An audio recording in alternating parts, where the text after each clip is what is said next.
आज के जो हमारा टॉपिक है वो है सीएसएस सेलेक्टर। पिछली कक्षाओं में हमने सीएसएस के बारे में जाना है और इसमें हमने देखा था कि सीएसएस का पूरा नाम होता है कैस्केडिंग स्टाइल शीट। इसका यूज किया जाता है वेब पेज को डिजाइन करने के लिए, यानी हमारा जो वेब पेज का जो एलिमेंट है वो किस तरीके से स्क्रीन पर दिखाई देगा ये निर्धारित करता है सीएसएस। सीएसएस एलिमेंट्स को की डिजाइनिंग पे फोकस करता है, न कि कंटेंट पे। अब यहाँ पर हमने देखा था कि सीएसएस बनाने के लिए हमारे पास दो ऑप्शंस थे। मैं उसको भी दिखा देता हूं आपको कि एक सीएसएस का जो एग्जांपल हमने देखा था लास्ट क्लास में वो कुछ इस तरीके से था।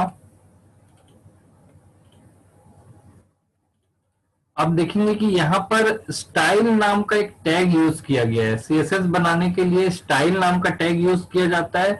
सेकेंड पॉइंट, स्टाइल टैग को हेड में लिखा जाता है और स्टाइल टैग के अंदर जितनी भी आप स्टाइल शीट तैयार कर सकते हैं। यहाँ पर जैसे एक स्टाइल शीट मैंने तैयार की है इस प्रकार से, अगर मैं लिखूं H1 तो ये एक स्टाइल शीट तैयार हुई है। H1 टैग जो भी होगा उसका कलर ये रेड करेगा और अलाइनमेंट उसका सेंटर कर देगा। तो सीएसएस बनाने के लिए स्टाइल टैग यूज किया जाता है और इस तरीके से उसका सिंटेक्स होता है। तो हम आगे बढ़ते हैं अपने टॉपिक पर। हमने एक एग्जांपल भी देख लिया सीएसएस के ऊपर। तो सीएसएस का जो सिंटेक्स है वो कुछ इस तरीके से आपके पास स्क्रीन पर दिख रहा होगा। सीएसएस का सिंटेक्स कैसा दिखता है आप यहाँ पर देख पा रहे हैं कि सीएसएस लिखते समय हमको सबसे पहले सेलेक्टर देना होता है। सिंटेक्स में सेलेक्टर देना होता है। हमने H1 लिखा है सेलेक्टर में। उसके बाद करली ब्रैकेट ओपन और करली ब्रैकेट क्लोज के बीच में हम डिक्लेरेशंस लिखते हैं। ये एक लाइन पे भी लिखा जा सकता है और एक एक करके अलग अलग लाइन पर भी लिखा जा सकता है। अगर एक से अधिक डिक्लेरेशन है तो आपको सेमीकोलन यहाँ पर लिख करके दोनों डिक्लेरेशंस को अलग करना होगा। क्लियर है? तो सेमीकोलन बताता है कि आपका ये पहला डिक्लेरेशन जो है वो यहाँ पर खत्म हो चुका है। आप यहाँ पर देख सकते हैं कि आपका जो ये डिक्लेरेशन है यहाँ पर आपका खत्म हो गया है। ये देखिए यहाँ पर,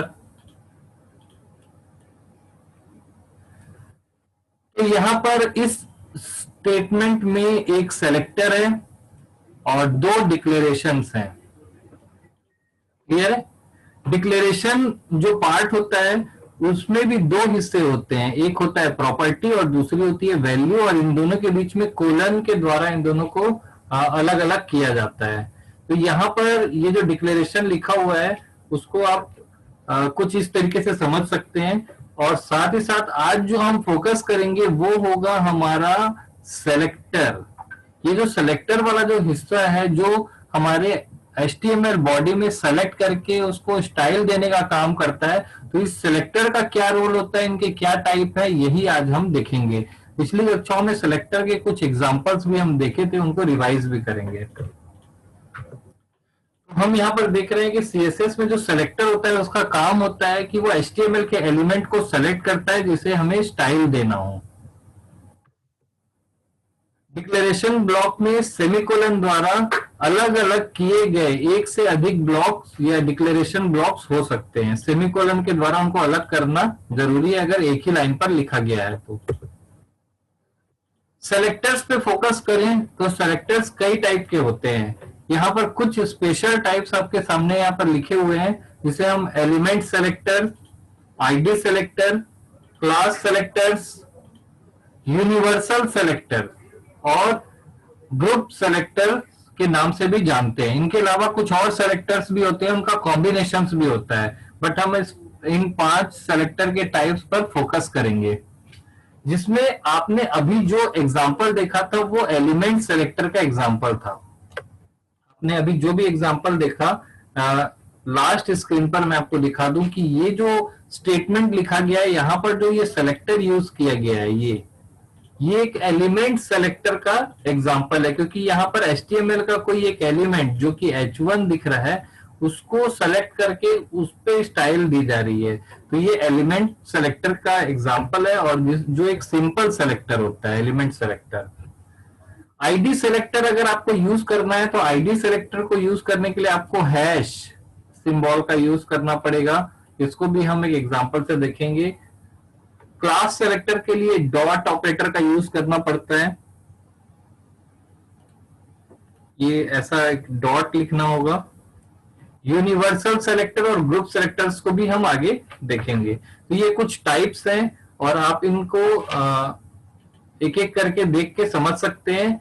हर सेलेक्टर का अलग अलग प्लेस पर अलग अलग रोल है। कौन सा सेलेक्टर अच्छा है, कौन सा सेलेक्टर कम अच्छा है, ये आप डिसाइड नहीं कर सकते। रिक्वायरमेंट पे डिसाइड होता है कि इस जगह पे कौन सा सेलेक्टर जो है ज्यादा अच्छा परफॉर्मेंस देगा। अलग अलग आवश्यकता के अनुसार अलग अलग सेलेक्टर्स का रोल होता है। क्लियर है? तो जब हमें इन दो तीन सेलेक्टर्स को हम देख लेते हैं एक एग्जांपल के साथ। कुछ एक टेबल के साथ आपको दिखाया गया। आप देख रहे हैं कि यहाँ पर जो क्लास सेलेक्टर है इसको एक डॉट से स्टार्टिंग की गई है। आपको ये ध्यान रखना है कि क्लास सेलेक्टर हमेशा डॉट से स्टार्ट होगा। आईडी सेलेक्टर हमेशा हैश से स्टार्ट होगा। हैश का मतलब होता है नंबर, यानी कि न्यूमेरिकल आईडी को रिप्रेजेंट करता है। यूनिवर्सल सेलेक्टर कुछ इस तरीके से होता है। एलिमेंट सेलेक्टर जो होता है उसमें किसी एक एलिमेंट का नाम होगा, जैसे पी, H1 या जो भी HTML के टैग्स आप देख रहे हैं। और ग्रुप सेलेक्टर में कई एलिमेंट्स के नाम होंगे, यानी कि अगर ये सिंगल एलिमेंट को आपको सेलेक्टर को यूज करके उस पर स्टाइल देनी है तो आप एलिमेंट सेलेक्टर का यूज कर सकते हैं। अगर मल्टीपल एलिमेंट्स को आपको स्टाइल देना है तो आप ग्रुप सेलेक्टर्स का यूज कर सकते हैं। क्लियर है? तो चलिए आइए देखते हैं, हम कोड करके एक छोटा छोटा सारे सेलेक्टर्स को देख लेते हैं।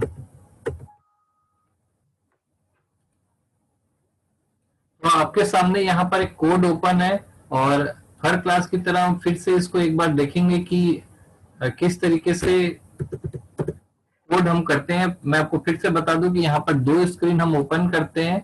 एक में हमारा वेब ब्राउजर ओपन होता है, राइट साइड हम वेब ब्राउजर ओपन करते हैं और लेफ्ट साइड हमारा जो है कोड विंडो होता है। कोड विंडो में जब भी हम कोड करके उस पर सेव करते हैं, कोड विंडो ये जो लेफ्ट साइड में दिख रहा है ये आपका कोड विंडो है। इसमें जब हम कोई कोड लिख करके सेव करके यहाँ पर जब लोड करेंगे तो ये यहाँ पर हमको आउटपुट दिखता है। क्लियर है? तो आइए देखते हैं, हम यहाँ पर सेलेक्टर्स का यूज कर रहे हैं। सबसे पहले मैंने यहाँ पर लिखा है H1 और उसका कलर दिया है रेड, अलाइनमेंट दिया है सेंटर। तो ये एलिमेंट सेलेक्टर है। एलिमेंट सेलेक्टर का यूज करते समय हमको क्या करना होगा, यहाँ पर एलिमेंट का नाम देना होगा और हमारी बॉडी में HTML की बॉडी में जहां पर भी H1 लिखा होगा उसका कलर इस तरीके से हो जाएगा। साथ ही साथ लगे हाथ हम यहाँ पर ग्रुप सेलेक्टर्स देख लेते हैं। जैसे मैं यहाँ पर H1 H2 लिख देता हूं तो देखिए ये कहलाता है ग्रुप सेलेक्टर, जिसमें इन दोनों को सेलेक्ट किया जाएगा और दोनों में जहां पर H1 लिखा होगा वहां पर भी चेंजेस होगा और जहां H2 लिखा होगा वहां पर भी चेंजेस होगा। यानी कि साई कॉलेज 5 जो लिखा है इसमें भी चेंजेस आएगा। ठीक है? तो आप यहाँ पर देख रहे हैं कि एलिमेंट सेलेक्टर और ग्रुप सेलेक्टर में ज्यादा अंतर नहीं है। एलिमेंट सेलेक्टर में सिंगल एलिमेंट होता है और ग्रुप सेलेक्टर में जो होता है वो मल्टीपल एलिमेंट्स को आप यहाँ पे लिख सकते हैं। कोई जरूरी नहीं है H1 और H2 को ही लिखें, H1 के साथ यहाँ पर आप दूसरे टैग्स को भी लिख सकते हैं। क्लियर? अगला देख रहे थे हम जिसका नाम था आईडी सेलेक्टर। आईडी सेलेक्टर में हमें हैश लिखना होता है। जैसे मैं यहाँ पे लिखा हैश साइन। तो आईडी सेलेक्टर का फायदा ये होता है कि जिस एलिमेंट पर आप चाहते हैं कि आप सभी एलिमेंट पर ये न लगाएं, तो जहां जहां पर आप आईडी लगाएंगे साइन, सिर्फ वही आईडी वाला जो एलिमेंट है वो स्टाइल प्राप्त करेगा। दूसरे जो एलिमेंट है सेम कैटेगरी के एलिमेंट है बट आईडी न लगाने की वजह से वो स्टाइल को प्राप्त नहीं कर पाएंगे। क्लियर है? तो इसको स्पेसिफिक एरिया पर लगाने के लिए होता है। और आपको अभी से बता दूं कि आईडी का सीधा सीधा मतलब होता है यूनिक। जहां पर आपको यूनिक स्टाइल देनी होती है वहां पर आप आईडी सेलेक्टर का यूज करते हैं। क्लियर है? जैसे किसी स्टूडेंट की लिस्ट है, उसमें किसी एक यूनिक स्टूडेंट, किसी स्टूडेंट का रोल नंबर आपको पता है जैसे 105, केवल उसको आपको हाईलाइट करना है, चाहे वो वेब पेज में कहीं पे भी आ रहा होगा, कितने बार भी आ रहा होगा।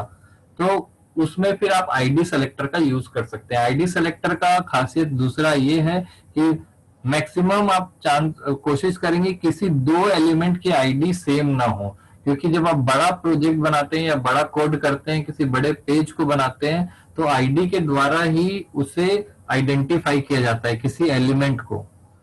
तो आईडी सेलेक्टर जो है किसी पर्टिकुलर एलिमेंट को, एक सिंगल एलिमेंट को या यूनिक एलिमेंट को डिजाइन करने के लिए या स्टाइल देने के लिए यूज किया जाता है।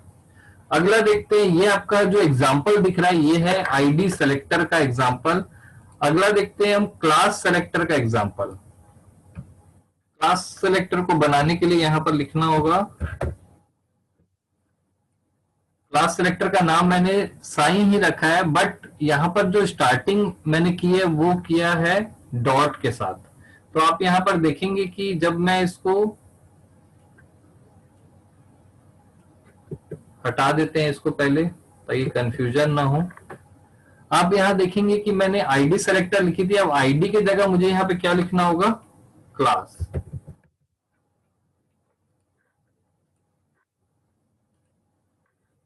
तो जिस एलिमेंट पर हम क्लास इक्वल टू और सेलेक्टर का नाम देंगे, सिर्फ उसी एलिमेंट पर वो इफेक्ट आएगा।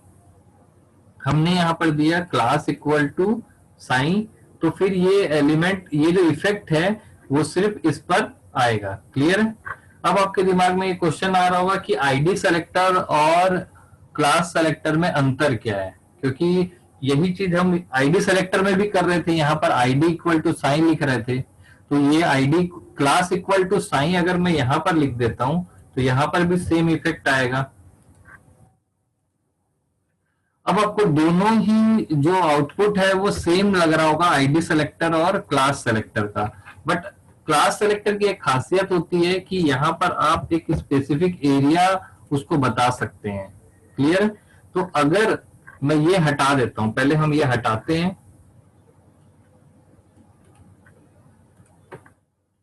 H2 में लिखते हैं, ठीक है। इस तरीके से आप यहां पर देख सकते हैं कि ये क्लास सेलेक्टर यहां पर यूज किया गया है और इतने सारे एलिमेंट्स हैं, उनमें केवल H2 में और H1 में क्लास इक्वल टू साइन वाला जो एरिया है इसको रखा गया है। क्लियर है? दो जगह यहां पर अप्लाई किया गया है। तो आप देखेंगे कि ये जो कलर रेड है और अलाइनमेंट सेंटर है वो दो जगह पर अप्लाई हुआ है, साइन कॉलेज 1 और साइन कॉलेज 5 पर। यहां पर आप देख सकते हैं कोड में और यहां पर आउटपुट में। सेम यही चीज अगर आईडी सेलेक्टर से करते तो भी हो जाता, लेकिन यहां पर मैं अगर एरिया स्पेसिफिक कर दूं, जैसे मैं यहां पर H1 लिख दिया, तो आप देखेंगे कि H1 डॉट साइन लिखने पर अगर क्लास को मैं H1 के साथ लगाता हूं तो इसका इफेक्ट यहां पर दिखाई दे रहा है, लेकिन अगर क्लास को H2 के साथ लगा रहा हूं तो उसका कोई इफेक्ट यहां पर नहीं हो रहा है, क्योंकि ये एक स्पेसिफिक क्लास, जो क्लास H1 है, H1 में जाकर के H1 के साथ अगर क्लास लगा हुआ है इक्वल टू साइन तभी अप्लाई होगा, H2 के साथ लगा है तो अप्लाई नहीं होगा, क्योंकि एक स्पेशल क्लास या H1 कैटेगरी में साइन को ढूंढ करके सिर्फ अप्लाई करेगा। क्लियर? ये खासियत होती है क्लास सेलेक्टर की। बेसिक डिफरेंस ये है कि आईडी जो है वो यूनिकली एक सिंगल एलिमेंट को स्टाइल देता है, और जबकि क्लास सेलेक्टर जो है वो H1 के अंदर मल्टीपल्स को अप्लाई कर सकता है, मल्टीपल्स एलिमेंट पर अप्लाई कर सकता है। सीधा सीधा मीनिंग है, जब भी हमको एक सिंगल एलिमेंट को फोकस करना है तो आईडी सेलेक्टर यूज करेंगे, और अगर आपको मल्टीपल एलिमेंट्स को स्पेसिफिक एरिया में यूज करना है तो आप क्लास सेलेक्टर यूज करेंगे। इच्छा अनुसार किसी एक एलिमेंट को करना है तो आप एलिमेंट सेलेक्टर करेंगे, एक से अधिक एलिमेंट को सेलेक्ट करना है तो आप ग्रुप सेलेक्टर का यूज करेंगे। क्लियर है?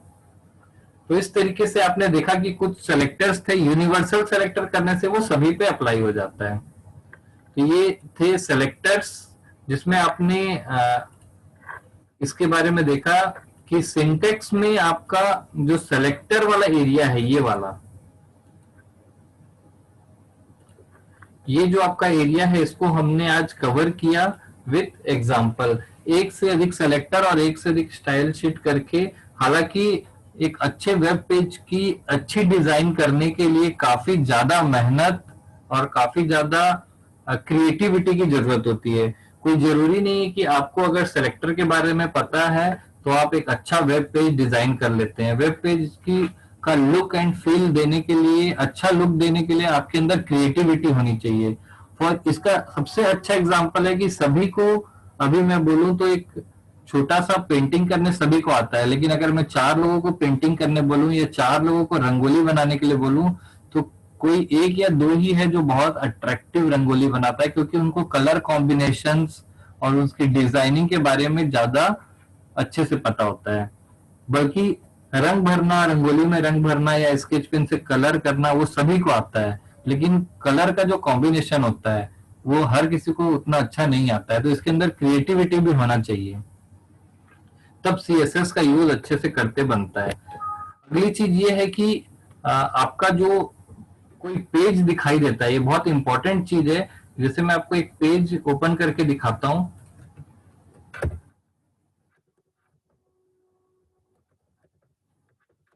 आपको यूनिवर्सिटी का ही वेब पेज मैं ओपन करके दिखा देता हूँ। ये चीज जानना बहुत जरूरी है कि जब भी कोई वेबसाइट डिजाइन की जाती है या बनाई जाती है तो दो तरीके के पर्सन वहां पर एक्टिव रहते हैं जो इसको बनाते हैं।